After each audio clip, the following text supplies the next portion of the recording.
Біздер қазір міне өздерің көріп тұрғандай Баянды елді мекеніне баратын тас жолдың бойында тұрмыз.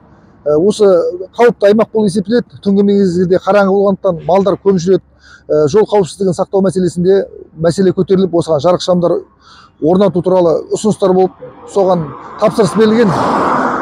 Өткен жылдың мына мәселе бойынша, өткен жылы бұл жарық шамдары қазан айында, 22 жылдың қазан айында орнатылу керек болған. Біздер сол кезден бастап, қазан айынан бастап дабыл қағып бастадық осы мәселе бойынша. Неге орнатылған жоқ, неге жасалған жоқ деп. Енді бүгін өздерің көріп тұрғандай, бүгінгі таңға дейін жарық шамдар қосылмаған іске. Қазіргі таңда 109 миллион ақша аударылған осы жасалған жұмыстардың.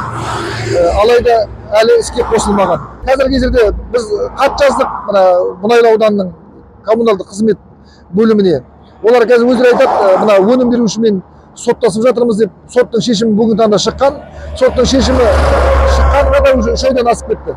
Енді қай кезде қосылатын, жақын арада деген уәделерін беріп келе жатыр. Сол.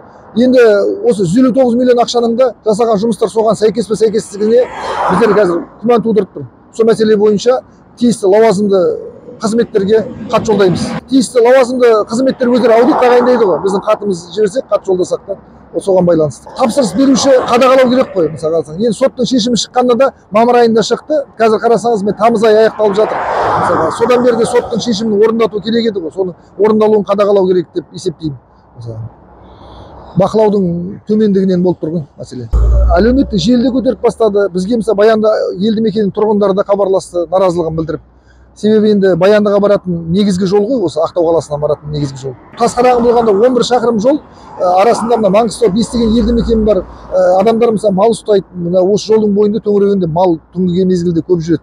Соған байланысты ғой. Адамдардың қауіпсіздігі, мысалы ең бірінші жол қауіпсіздігі, мысалы малдың шығып кетуі соған байланысты, жарық шамдарын орнату деген ұсынысқа байланысты орнатылған жарық шамдар ғой. Соған тапсырыс берілген.